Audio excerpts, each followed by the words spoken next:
चलिए उसके बाद है ओलिगोडेंड्रोसाइट्स। तो ओलिगोडेंड्रोसाइट्स का आप इमेज देखिए, आपके पास सभी के पास है ओलिगोडेंड्रोसाइट्स ऊपर में। हालांकि ये काफी बड़ा दिख रहा है बट ये काफी छोटा होता है। इन लार्ज व्यू में आपको दिखाया गया है और इसमें काफी ब्रांचिंग्स है। देखिए एक्सॉन टाइप का ब्रांचिंग्स यहाँ पे दिख रहा है। अब ये कहाँ पे प्रेजेंट होता है? बेसिकली आपके दोनों जगह होता है, white and grey matter of CNS. CNS अब आगे पढ़ेंगे, जहाँ पे व्हाइट दिखता है वो व्हाइट मैटर होता है, ग्रे दिखता है ग्रे मैटर का बेसिकली नॉर्मल, वो हम सीएनएस में पढ़ेंगे, इसीलिए हम थोड़ा ही बताया आपको। और ये बेसिकली ओलिगोडेंड्रोसाइट्स क्या करता है कि आपके माइसिलिन सीड्स को बनाने में, मैन्युफैक्चर में मदद करता है। एक रीजन है ये, ऐसा नहीं है कि सिर्फ माइलिन सीड इसी से बनता है, इसके रीजन अभी आप दूसरा भी पढ़े हुए थे ओलिगोडेंड्रोसाइट्स। और एक और क्या पढ़े थे? Schwann cell. स्वान सेल, दो सेल्स के वजह से आप पढ़े हुए थे, एक सीएनएस में और एक पीएनएस में पढ़े हुए थे। उसके बाद है माइक्रोग्लाइल सेल्स। तो माइक्रो नाम से पता चल रहा है सबसे स्मॉलेस्ट होगा। तो और ये मेनली क्या करता है कि माइक्रोग्लाइल सेल्स इनगल्फ करने का काम करता है। जो भी न्यूरॉन डैमेज हो गया है उसको खा जाता है। नहीं तो अगर डैमेज हो गया तो क्या करेगा? हार्म कर सकता है, वो कुछ काम कर नहीं रहा है, दूसरे को भी बर्बाद कर देगा, तो खत्म कर देता है उसको। उसके बाद है एपिडाइमल सेल्स। तो एपिडाइमल सेल्स क्या है कि हमारे टिश्यूज जैसा दिखता है। देखिए टिश्यू जैसा दिखता है, क्या सिलिया लगा हुआ टिश्यू टाइप का दिख रहा है। ये बेसिकली हमारे स्पाइनल कोर्ड्स और वेंट्रिकल्स जो भी है वहां पे हमारे लाइनिंग प्रोवाइड करता है। ठीक है, तो बेसिकली आप यहाँ पे क्या देख रहे हैं कि जो भी ग्लायल सेल्स है, कोई भी टाइप ऑफ ग्लायल सेल्स है, ये क्या कर रहा है? आपके सपोर्ट दे रहा है, माइक्रोफेज का काम कर रहा है, और थर्ड क्या कर रहा है? न्यूट्रिएंट्स प्रोवाइड कर रहा है, या माइलिन सीड्स बना रहा है, लेकिन इनडायरेक्टली काम क्या कर रहा है? प्रोटेक्शन का। कोई दिक्कत यहाँ तक? अब नर्व फाइबर में आएंगे, तो नर्व फाइबर्स मतलब क्या होता है? इनको पता है? नर्व फाइबर, एक्सोन, एक्सोन को ही हम लोग नर्व फाइबर बोलते हैं, तो कंफ्यूजन कभी नहीं होना है। एक्सोन बोलते हैं, फाइबर जैसा दिखता है, लॉन्ग सिलेंड्रिक, क्या बोलते हैं, सिलेंड्रिकल टाइप का शेप में है, इलोंगेटेड शेप में है, तो फाइबर्स भी हम उसको बोलते हैं, नर्व फाइबर्स भी बोलते हैं।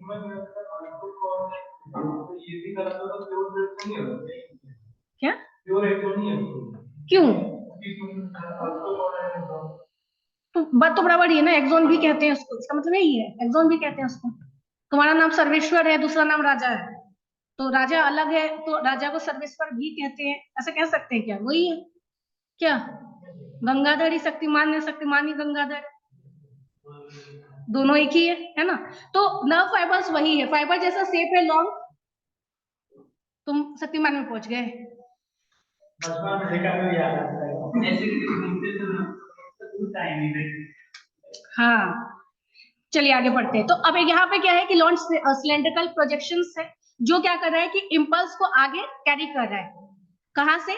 सेल बॉडी से। ये हम कल जान चुके थे, एक्सॉन का क्या काम है ये हम जान चुके थे। अब हमको उसको क्लासिफिकेशंस पढ़ना है बेसिकली। ठीक है, क्लासिफिकेशंस क्या हो सकता है? माइलिन सीट अब जब पढ़े थे तो वहां क्या देखे थे? या तो उसपे माइलिन सीट प्रेजेंट होगा या नहीं होगा। प्रेजेंट होगा तो उसका मेन काम क्या है? इम्पल्स जनरेशन बहुत तेजी के साथ होगा, ये कल भी बताए थे, है ना? और नॉन माइलिनेटेड होगा तो थोड़ा कम होगा बनिस्पत माइलिनेटेड सीट्स का। तो अब ये जो माइलिनेटेड सीट है ये इंसुलेटिंग सीट टाइप का प्रेजेंट रहता है। उसके बाद ये स्वान सेल्स का हो सकता है, या ओलिगोडेंड्रोसाइट्स अभी हम पढ़े उसका बना हो सकता है। और नॉन माइलिनेटेड है तो कुछ प्रेजेंट नहीं होगा, सिंपल एक्सॉन होगा। ठीक है, ये जनरली कहाँ प्रेजेंट होता है? एएनएस में, हमारे ऑटोनोमिक नर्वस सिस्टम जहां पे भी बेसिकली प्रेजेंट है वहां पे कॉमनली प्रेजेंट होता है। इसके क्लासिफिकेशन में यहाँ आपको कोई दिक्कत नहीं होगा, कोई दिक्कत नहीं है। नेक्स्ट, क्लासिफिकेशंस में भी आपको दिक्कत नहीं होगा, किस टाइप से सिग्नल ट्रांसमिशन कर रहा है इसमें भी आपको दिक्कत नहीं होगा। जो आपने अभी मोटर सेंसरी वाला पढ़ा है, तो ये आप एफरेंट इफरेंट भी बताए थे कि जो सेंसरी लेके जाए उसको एफरेंट, और जो लेके आए इफरेंट। तो यहाँ पे भी आपको कोई दिक्कत नहीं है कि एफरेंट जो सिग्नल हमारे सेंसरी न्यूरॉन से सीएनएस तक ले जाए प्रोसेसिंग के लिए, तो उसको एफरेंट, ए से स्टार्टिंग हो रहा है तो ए अल्फाबेट स्टार्ट हो रहा है, एफरेंट। ठीक है, जो लेके आ रहा है बाद वाला इफरेंट, कोई दिक्कत नहीं है। इन दोनों के बीच वाला जो रहेगा, जो हम इंटर न्यूरॉन्स पढ़े थे, मिक्स न्यूरॉन्स, यहाँ भी कोई दिक्कत नहीं है किसी को।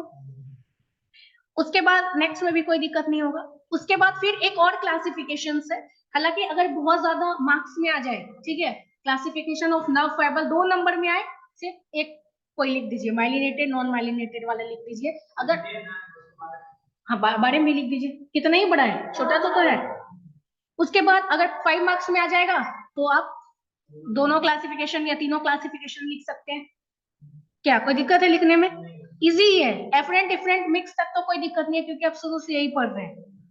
अब नेक्स्ट है हम लोग की डायमीटर, कंडक्शन वेलोसिटी, वेलोसिटी के हिसाब से कौन तेजी के साथ काम कर रहा है, कौन तेजी के साथ नहीं काम कर रहा है, उस बेसिस पे इसका ग्रुप किया गया है, ग्रुप ए, बी एंड सी। अब क्या होगा, तो ए में जनरली क्या होता है कि ये हैवी माइलिनेटेड है, तो हैवी माइलिनेटेड है तो वेलोसिटी क्या होगा कंडक्शन का, बहुत ज्यादा फास्ट होगा, माइलिन है। दूसरा क्या है कि इसका डायमीटर भी बड़ा है, तो क्या हो गया, और प्लस पॉइंट कर दिया, डायमीटर बड़ा है और क्या बोलते हैं माइलिनेटेड भी है, बहुत तेजी के साथ क्रॉस करेगा, क्योंकि इसको रोकने वाला कोई नहीं होगा। कम है तो थोड़ा पास करने में दिक्कत भी होगा, बड़ा है तो एक साथ सारा आदमी चला जाएगा। फॉर एग्जाम्पल यहाँ तो इम्पल्स जाएगा। तो ए नर्व फाइबर क्या होता है कि हाईली माइलिनेटेड होता है। दूसरा क्या होता है कि इसमें इसका जो डायमीटर है वो भी काफी बड़ा होता है, लार्ज होता है। इसको फर्दर क्लासिफाई किया गया है ए अल्फा, बी बीटा, गामा और डेल्टा में। खैर हटाइए, ये इतना ज्यादा आपको नहीं पढ़ना है, बट थोड़ा थोड़ा इसको पढ़ना है। बी क्या होता है, माइलिनेटेड तो है बट ए के बनिस्पत कम है, तो अब कम होगा तो क्या होगा, हाँ फास्ट तो है बट बहुत फास्ट नहीं है, ए जितना फास्ट नहीं है। उसके बाद दूसरा क्या होता है, सी, जो अनमाइलिनेटेड है, जो माइलिनेटेड नहीं है तो उसका इंपल्स स्लो हो जाएगा। और डायमीटर्स भी इन लोग का ऊपर वाला ज्यादा, फिर छोटा, फिर छोटा, मतलब बी वाला बीच में, सी वाला और छोटा। तो उसमें आपको वेलोसिटी पता चल गया किसका ज्यादा होगा, ग्रुप ए का ज्यादा, फिर बी का, फिर सी का, कोई दिक्कत नहीं आता। उसके बाद आते हैं प्रॉपर्टीज में कि एक नर्व सेल में क्या क्या प्रॉपर्टीज होनी चाहिए। जैसे फॉर एग्जांपल आप स्टूडेंट है तो आपको स्टूडेंट में क्या क्या प्रॉपर्टीज होना चाहिए, टाइम से आइए कॉलेज, हाँ डिसिप्लिन मोस्ट इंपॉर्टेंट, ठीक है चलिए गुड। नेक्स्ट, टाइमली आना चाहिए कॉलेज, हाँ पंक्चुअल, ठीक है। तो उसके बाद पढ़ने के प्रति आपका लालसा होना चाहिए, ऐसा नहीं कि यहाँ बैठ के फिर वहां शादी का गाना सुन रहे हैं। क्या कल आप लोग यही कर रहे थे ना, तो तो हाँ, तो लेकिन आपका प्रॉपर्टीज कह रहा है कि नहीं आपको ध्यान इधर देना है क्लासेस में। कुछ भी वो क्या थे विद्यासागर, वो बारात पार हो गया उनको पता ही नहीं चला, लेकिन तुम लोग को क्या है, बारात पार हो जाएगा वहां जाके नाच लोगे, है ना, वही करोगे ना। पढ़ाई तो कल भी हो जाएगा, बारात डेली नहीं आएगा। नहीं पहले वो बजता था, ढोल तो और ज्यादा आवाज करता है। क्या होगा, हो गया चलिए अब डिस्कशन वहां वो खत्म करते हैं। अब प्रॉपर्टीज ऑफ नर्व पढ़ते हैं। तो नर्व को क्या करना है, इम्पल्स, क्या इम्पल्स ही करना है ना, जाना है, तो उस इम्पल्स के लिए क्या क्या होना चाहिए वही उसका प्रॉपर्टीज हो जाएगा। तो पहला क्या है, एक्सटाबिलिटी, एक्साइटेबिलिटी। तो एक्साइटमेंट इसमें होना चाहिए तभी तो आगे बढ़ेगा। न्यूरोट्रांसमीटर अगर दो टाइप के होते हैं, क्या इनिबिटरी और क्या, नहीं पता, चले ठीक है आगे पढ़ेंगे हम लोग। तो एक्साइटेशन मोड में लाने के लिए पहले हमारे क्या होना चाहिए, एक्साइटेबिलिटी, मतलब इंपल्स आया इंस्टेंट में वो एक्साइटेड हुआ, उसको कैरी फॉरवर्ड किया, है ना। अभी तुम लोग एक्साइटेड अगर पढ़ाई के लिए नहीं होगा तो क्या होगा, प्रॉपर्टीज ही नहीं है तुम्हारा। फिर डल, सभी लोग डल, समझ में ही नहीं आ रहा है हम क्या पढ़ा रहे हैं,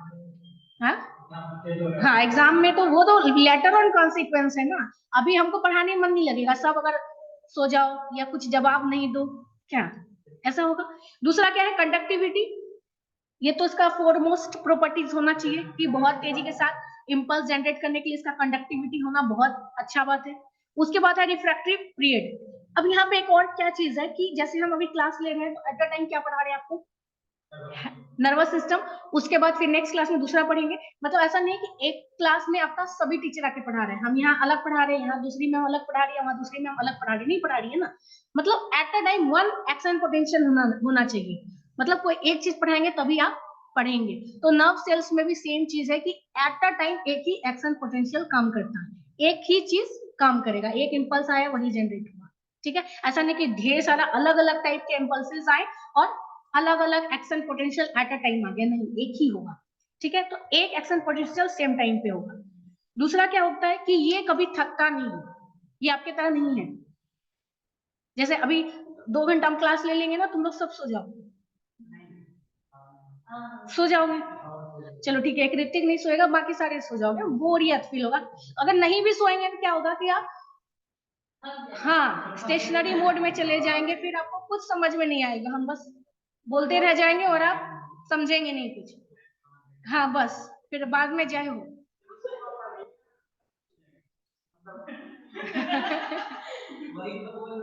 हाँ तो वही बोल रहे हैं, 2 घंटा लगातार, ठीक है। अगर इंटरेक्टिव भी सेशन होगा ना, 2 घंटा लगातार पढ़ाते रहेंगे, आपका नर्वस सिस्टम फिर उसको नहीं लेगा, इम्पल्सेस बंद कर देगा वहीं पे। तो लेकिन ये प्रॉपर्टीज नहीं है नर्व का, वो आपका माइंड सेट वैसा है कि, लेकिन ये प्रॉपर्टीज नहीं है नर्व का। नर्व हमेशा एक्टिव रहता है, हमेशा कभी नहीं थकता। वो कोई भी इम्पल्स लेने के लिए, जैसे आप सोए हुए हैं, कुछ गिर गया आपके ऊपर, इंस्टेंट उठते हैं ना, उठते हैं तो कौन स्टिमुलस दे रहा है? ऑब्वियस, जैसे रात में कभी सो रहे, एसी बंद हो गया, पंखा बंद हो गया, गर्मी का दिन है, हीट स्टिमुलस जा रहा है आपके बॉडी में, तो उसका मतलब क्या है कि वो एक्टिवेटेड है। आप सो भी रहे हैं तो वो एक्टिवेटेड है, ठीक है। उसके बाद है ऑल और नॉन ऑन रेस्पॉन्स। अब यहाँ पे एक चीज क्या है कि कोई भी एक्शन पोटेंशियल होने के लिए, कोई भी चीज करने के लिए, इसके पास एक थ्रेशोल्ड वैल्यू होना चाहिए, ठीक है। अब मान लीजिए कि आपको सारा कुछ नोट्स हम पहले दे दिए थे, नर्वस सिस्टम का एग्जाम था शायद इसलिए, लेकिन आधा समझ में आया होगा, आधा नहीं समझ में आया होगा, क्या बहुतों को कुछ नहीं समझ में आया होगा। तो अब उसके लिए समझाने के लिए, अभी आपको बहुत कुछ समझ में आ गया होगा, तो क्यों? क्योंकि हम यहाँ पे बता रहे हैं, पढ़ा रहे हैं आपको, तो एक थ्रेशोल्ड कुछ क्या फोर्स लगा रहे हैं आपके ऊपर। तो जब तक इस पे भी कुछ एक इलेक्ट्रिकल फोर्स नहीं लगता, जिसको हम लोग क्या बोलते हैं थ्रेशोल्ड लेवल, वो जब तक नहीं लगता तब तक ये ऊपर नहीं आएगा। वो चीज क्या बोलते हैं, इलेक्ट्रिकल झटका ही बोल दीजिए। जब तक वो नहीं लगेगा तब तक ये अपना काम नहीं करेगा। अब कैसे करेगा वो हम इसके बाद एक्शन पोटेंशियल पढ़ेंगे, तो वहां पे पढ़ेंगे कि एक्शन पोटेंशियल कैसे जनरेट होता है। तो अब इसको क्या है कि एक उतना फोर्स चाहिए ही चाहिए, हो सकता है, लेकिन हाँ समेशंस में भी लग सकता है। ऐसा नहीं कि मान लीजिए यही सब्जेक्ट हम पढ़ा रहे हैं, दूसरा तीसरा टीचर भी आके पढ़ा सकता था, 2-3 टीचर सेम टॉपिक पढ़ा सकता था, फिर भी आप समझ जाते। समेशंस में भी कम कम ही है, लेकिन समेशंस में थोड़ा थोड़ा अगर टीचर समझा दिया आपको, मान लीजिए एक टीचर दूसरा एक चीज समझा दिया, दूसरा दूसरा, तीसरा तीसरा, सेम नर्वस सिस्टम का ही टॉपिक, फिर भी आप समझ गए, समेशंस में आया सम में, लेकिन फिर भी आप समझ गए। तो या तो एक कोई टीचर पढ़ाया या एक एक टॉपिक सभी अभी अभी ऑर्गेनिक आप लोग का पढ़ाया जा रहा है सबमिशंस में, 2-3 टीचर्स का सबमिशंस में पढ़ाया जा रहा है, लेकिन कंप्लीट हो जाएगा। और है एक टीचर पढ़ा रहा है, तो या तो सारे समेशन, ये तो समेशंस वाला हम समझा रहे हैं, ठीक है। तो समेशंस भी हो सकता है, थ्रेशोल्ड के लिए समेशंस भी हो सकता है, या एट अ टाइम। दूसरा क्या होता है कि अगर थ्रेशोल्ड वैल्यू पे अगर नहीं हुआ काम, मान लीजिए समेशंस वाला भी थ्रेशोल्ड वैल्यू पे नहीं आया काम, मान लीजिए सब टीचर पढ़ा दिया, आपका कॉन्सेप्ट ही नहीं क्लियर हुआ, आप थ्रेशोल्ड पे नहीं पहुंच पाए, तो क्या हुआ फिर? तो इसका यही है, ऑल या नन रेस्पॉन्स, या तो रेस्पॉन्स देगा या फेल या तो पास, सिंपल, फेल है या तो पास। तो ये इसका प्रॉपर्टीज है, कोई दिक्कत? उसके बाद एक आता है इलेक्ट्रोफिजियोलॉजी।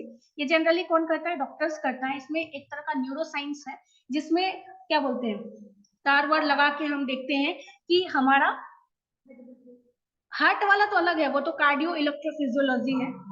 हाँ न्यूरॉन्स, न्यूरॉन्स के भी हम देखते हैं, न्यूरॉन्स के बारे में भी हम देखते हैं। तो वहां पे देखते हैं कि वो काम कर रहा है या नहीं कर रहा है, या कैसे काम कर रहा है, कैसे सिनेप्सिस दे रहा है, तो ये चेक करते हैं। जब मान लीजिए किसी किसी का रेस्पॉन्सेज नहीं ले रहा है, टच काम नहीं कर रहा है, तो उस वक्त हम लोग चेक करते हैं। इलेक्ट्रोफिजियोलॉजी में ब्रांच ऑफ साइंस है, न्यूरो साइंस का एक ब्रांच है। आप जो बोले ना, वो भी हार्ट में भी हम लोग करते हैं, ठीक है। हार्ट में भी बहुत सारे तार वार लगा के देखते हैं काम कर रहा है कि नहीं कर रहा है, पंप कर रहा है नहीं कर रहा है, वो भी हम देखते हैं। अब आते हैं हम लोग एक्शन पोटेंशियल्स में। तो अब एक्शन पोटेंशियल्स में क्या होता है कि मेनली जो है ना, इंस्टेंट में जो रेस्टिंग पोटेंशियल चेंज होता है, रेस्टिंग मेम्ब्रेन पोटेंशियल चेंज होता है, वही हम पढ़ेंगे। अब कैसे चेंज होगा? कैसे चेंज होगा ये हमको देखना पड़ेगा। तो पहले हम जानेंगे कि रेस्टिंग मेम्ब्रेन पोटेंशियल क्या है। तो जैसे आप हैं, आप में कोई टीचर अभी नहीं पढ़ाए तो क्या रहता है, नहीं रेस्ट में तो रहते हैं, रेस्ट ओके ठीक है। कोई अगर इससे पहले का कंडीशन जब आपके क्लासेस नहीं हो रहे थे तो क्या था कि आप रेस्ट में थे, ओके ये भी बात आपका सही है, लेकिन एक नेगेटिव थॉट था आपके मन में, पास कैसे होंगे सभी का। तो सेम यहाँ पे रेस्टिंग मेम्ब्रेन पोटेंशियल्स में भी होता है कि ये नेगेटिव कंसंट्रेशन ग्रेडियंट में जाता है।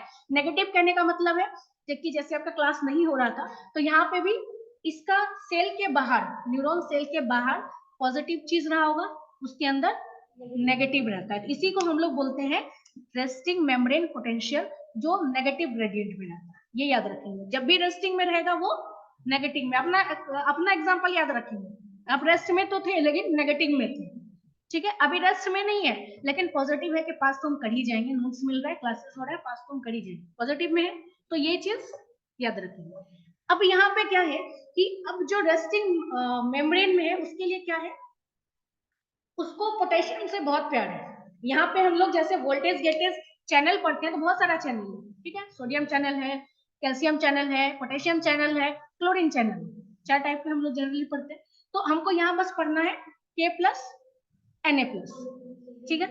अब यहाँ पे हम क्या देखते हैं कि ये जो अंदर वाला सेल्स है ना, इसको पोटेशियम ज्यादा बढ़िया लगता है, सिंपल लविंग है पोटेशियम की, हम ये मान के चलते हैं। तो अब क्या पोटेशियम लविंग है तो उसको क्या करेगा, क्या करेगा, हाँ वो क्या करेगा कि पोटेशियम को क्या करता है कि बाहर जाने देता है, उसको अपने मन से एकदम सुपर परमेबल है, उसको आने भी देगा जाने भी देगा, कोई रोक टोक नहीं है, लेकिन बोलेगा लेकिन लास्ट लास्ट मेरे ही पास में कंडीशन रहता है। अगर दूसरा कंडीशन क्या है जिसके लिए उसको कम प्यार है, उसके लिए हमेशा दरवाजा नहीं खोलेगा, है ना। मान लो कि तुम अभी हॉस्टल्स में रह रही हो पूजा, है ना, अगर इसको हॉस्टल बंद हो गया तो अगर मकान मालिक थोड़े जान पहचान है तो चलो खोल देगा, कोई दिक्कत नहीं है, परमेबल है, आ जा सकती है आराम से। लेकिन जो अगर 6 बजे टाइमिंग है, 7 बजे आया, जिसको बिल्कुल पसंद नहीं कर रहा, बोलेगा नहीं पहले गार्जियन से बात करो, लग रहा है ऐसे करता है, तो वो परमेबल उसको नहीं करता है। परमेबल मतलब आने जाने वाला चीज। तो हमारा जो पोटेशियम है वो सुपर परमेबल है इस ग्रेडियंट के लिए, मतलब पोटेशियम जब चाहे आ जा सकता है, और सोडियम कम है, जा सकता है बट कम है, लेस है। इतना तक समझ गए, रेस्टिंग समझ गए और ये बात समझ गए। अब हम देखते हैं कि एक्शन पोटेंशियल्स कैसे होता है। तो इसके 4 फेज होते हैं। आप देखिए इसका पिक्चर आप देखिए एक बार,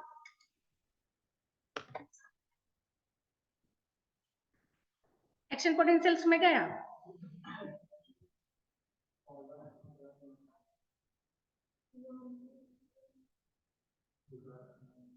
पहले ग्राफ में आइए। तो ग्राफ आप क्या देखते हैं,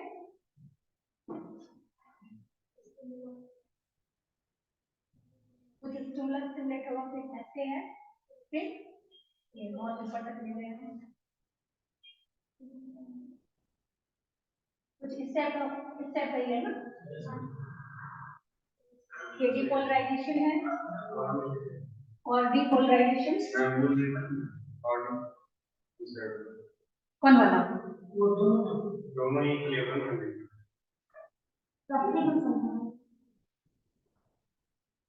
सीधा होना है। ये लास्ट में ये बोल रहा है कि शुरू हो रहा है नहीं हो रहा है, अच्छा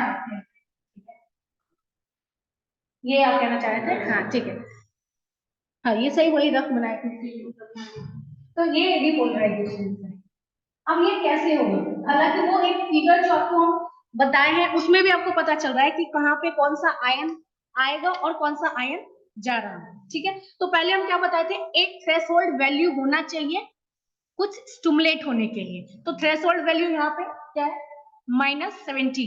ये भी आपको याद करना पड़ेगा, वोल्टेज गेटेड है तो उतना वोल्टेज होना चाहिए, वोल्टेज मतलब उतना करंट उसको जनरेट मिलना चाहिए, ठीक है।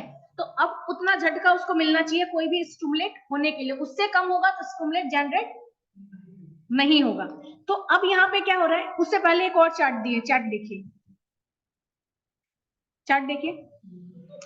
तो चार्ट क्या है हमारा, पहला रेस्टिंग स्टेज, रेस्ट में है, सारा चैनल क्लोज है, कोई क्लासेस आपके नहीं हो रहे हैं, फ्लैट, कोई नॉलेज नहीं, इसमें कोई दिक्कत नहीं, ठीक है। उसके बाद क्या है कि टीचर फिर आपको कमिटमेंट किया कि चलो ठीक है क्लासेस ओके। तो अब यहाँ पे क्या हुआ, डीपोलराइजेशन। यहाँ पे क्या होता है कि सोडियम चैनल्स का ओपन होता है, सोडियम चैनल ओपन होता है और क्या होता है कि सोडियम सेल्स में फ्लो करने लग जाता है, ठीक है। तो अब यहाँ पे जैसे ही फ्लो करने लग जाएगा ये ऊपर उठने लग जाएगा, क्योंकि इसको सोडियम उतना पसंद नहीं है, इसको पसंद क्या है, पोटेशियम। तो ठीक है फिर भी ओके, चलो ठीक है। उसके बाद क्या हुआ कि दूसरा में रीपोलराइजेशन होता है। अब यहाँ पे सोडियम उतना ज्यादा हो गया कि जो इसका कंसंट्रेशन ग्रेडियंट है वो अपोजिट होने लग जाता है। तो उसको ओके करने के लिए अब यहाँ पे क्या है कि सोडियम रुक के फिर पोटेशियम जो अंदर है वो क्या होगा, बाहर निकलने लग जाएगा। तो अब जो इसका पोटेशियम बाहर निकलने, इसका तो दिल धड़कने लग जाएगा। तो अब ये ग्राफ जो है नीचे चला जाता है। तो अब यहाँ पे क्या हुआ, इसको दुख हुआ, नीचे चला गया, क्योंकि इसको बहुत ज्यादा दुख हुआ, सोडियम भी अंदर आ गया और पोटेशियम भी बाहर चला गया। तो जाते जाते नीचे चला गया, बहुत ज्यादा दुख में चला गया। अब यहाँ पे क्या हुआ कि हाइपर पोलराइजेशन हुआ, फिर वो उस चीज को गेन करने लगेगा और क्या करेगा, फिर सोडियम को बुलाने लग जाएगा। तो अब यहाँ पे क्या है कि नहीं, यहाँ पे सोडियम को बुलाने नहीं लग गया, कंसंट्रेशन ग्रेडियंट्स को ये मेंटेन करता है।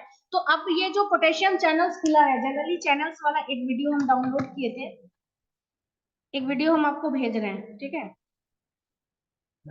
हाँ हाँ जाइए, एक आपको देखिए अपने ग्रुप में।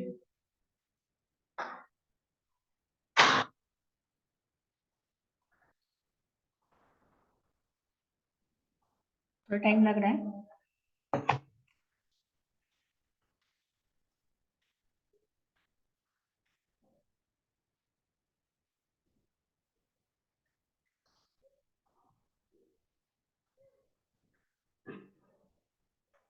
थोड़ी उसको जाने में भी टाइम लगेगा, तो लेट्स, जब जाएगा तब देखिए भेजिएगा, ठीक है। तो अब यहाँ पे हम यही कॉन्सेप्ट में हम चलते हैं कि पहले हमारा रेस्टिंग फेज था, रेस्टिंग फेज में हमारा क्या ज्यादा है, के प्लस अंदर ज्यादा है और Na प्लस बाहर ज्यादा है। फिर क्या हुआ कि सोडियम चैनल खुला, चैनल क्या होता है ना कि सब जगह लगा होता है, उसको जब मन होगा तो उसका डोर खुलेगा।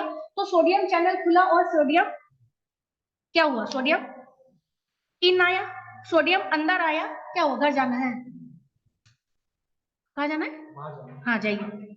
तो अब यहाँ पे सोडियम अंदर आया सेल्स के, कहा, कौन से सेल्स के, नर्वस सेल पढ़ रहे हैं ना, मतलब नर्वस सिस्टम के अंतर्गत जो भी पढ़ रहे हैं। तो अब Na प्लस अंदर आया, लेकिन इसके साथ क्या होगा कि Na प्लस जब ज्यादा आ जाएगा तो क्या होगा, अंदर में K प्लस ज्यादा है, तो दोनों प्लस प्लस ज्यादा हो जाएगा। तो उस कंसंट्रेशन को मेंटेन करने के लिए, बाहर के साथ मेंटेन करने के लिए क्या होगा, किसी को बाहर निकलना पड़ेगा।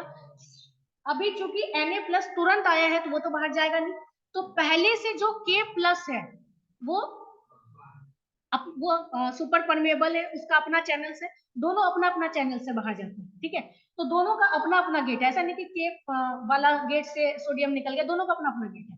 तो ये गेट बंद हो जाएगा, उसके बाद उसका वाला गेट खुलेगा और वो बाहर जाएगा।